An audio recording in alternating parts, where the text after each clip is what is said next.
पुरालेख विद्या से क्या तात्पर्य है? तो पुरालेख विद्या से शिलालेखों का अध्ययन किया जाता है। क्या किया जाता है? शिलालेखों का अध्ययन किया जाता है इसमें। इब्न बतूता का यात्रा वृत्तांत, इब्न बतूता का यात्रा वृत्तांत किस नाम से प्रसिद्ध है? किस नाम से प्रसिद्ध है? तो रेहिला नाम से प्रसिद्ध है। कौन से नाम से? रेहिला नाम से प्रसिद्ध है। हेनसांग ने किस विश्वविद्यालय में बौद्ध धर्म का अध्ययन किया? हेनसांग ने किस विश्वविद्यालय में बौद्ध धर्म का अध्ययन प्राप्त किया? तो नालंदा विश्वविद्यालय में अध्ययन प्राप्त किया बौद्ध धर्म का। कौन से विश्वविद्यालय में? नालंदा विश्वविद्यालय में। अरबी भाषा की पुस्तक किताब उल हिंद की रचना किसने की थी? अरबी भाषा की पुस्तक किताब उल हिंद की रचना किसने की थी? तो अल बरूनी ने की थी। किसने की थी? अल बरूनी ने की थी। मार्को पोलो द्वारा कौन से राज्य की यात्रा का उल्लेख मिलता है? तो मार्को पोलो द्वारा पांडे राज्य की यात्रा का उल्लेख मिलता है। किस राज्य की यात्रा का उल्लेख मिलता है मार्को पोलो द्वारा? तो पांडे राज्य की। पौराणिक मान्यता के अनुसार भारत के प्राचीनतम राजा कौन थे? पौराणिक मान्यता के अनुसार भारत के प्राचीनतम राजा कौन थे? तो वैवस्वत मनु थे। कौन थे? वैवस्वत मनु, जिसे मनु कह सकते हो आप। वायु पुराण में किस वंश का उल्लेख मिलता है? वायु पुराण में किस वंश का उल्लेख मिलता है? तो गुप्त वंश का उल्लेख मिलता है। गुप्त वंश की स्थापना किसने की थी? तो श्रीगुप्त ने की थी। किसने की थी? श्रीगुप्त ने की थी। चाणक्य के अर्थशास्त्र से किस वंश के इतिहास की जानकारी मिलती है? तो चाणक्य किसके गुरु थे?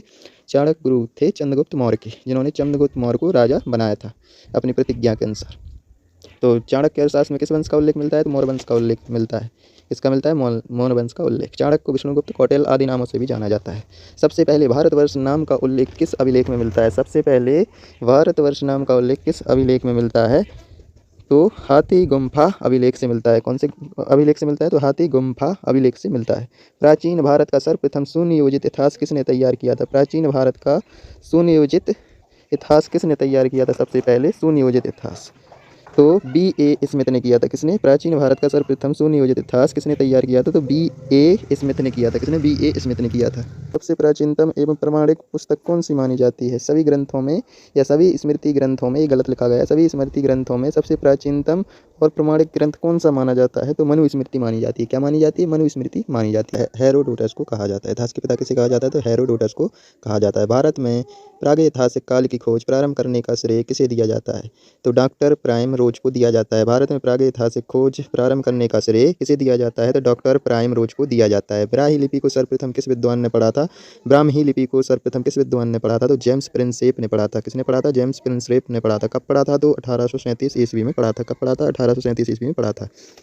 भारत के प्राचीनतम ग्रंथ वेदों का संकलन कर्ता किसे माना जाता है? भारत के प्राचीनतम ग्रंथ वेदों का संकलन कर्ता किसे माना जाता है? तो महर्षि कृष्ण द्वैपायन देवव्यास को माना जाता है। किसे माना जाता है? तो देवव्यास को माना जाता है। जैन धर्म का प्रारंभिक इतिहास किस ग्रंथ से प्राप्त होता है? जैन धर्म का प्रारंभिक इतिहास किस ग्रंथ से प्राप्त होता है? तो कल्पसूत्र से प्राप्त होता है। जैन धर्म का प्रारंभिक इतिहास किस ग्रंथ से प्राप्त होता है? तो कल्पसूत्र से प्राप्त होता है। मत्स्य पुराण किस वंश से संबंधित है? तो मत्स्य पुराण आंध्र सातवाहन वंश से संबंधित है। किससे? सातवाहन वंश से संबंधित है। खरोष्टी लिपि किस प्रकार से लिखी जाती है? खरोष्टी लिपि किस प्रकार से लिखी जाती है? तो दाएं से बाएं ओर लिखी जाती है। कैसे लिखी जाती है खरोष्टी लिपि? दाएं से बाईं ओर। विष्णु पुराण में किस वंश का उल्लेख मिलता है? तो विष्णु पुराण में मौर्य वंश का उल्लेख मिलता है। किस वंश का उल्लेख मिलता है? मौर्य वंश का उल्लेख मिलता है। नारद स्मृति से किस वंश के बारे में जानकारी मिलती है? नारद स्मृति से किस वंश के बारे में जानकारी मिलती है? तो गुप्त वंश के रूप में जानकारी मिलती है। किसकी? गुप्त वंश की जानकारी मिलती है। गुप्त वंश की स्थापना किसने की थी? तो श्रीगुप्त ने की थी। इसका सबसे शक्तिशाली राजा कौन था? तो समुद्रगुप्त इसका सबसे शक्तिशाली राजा था।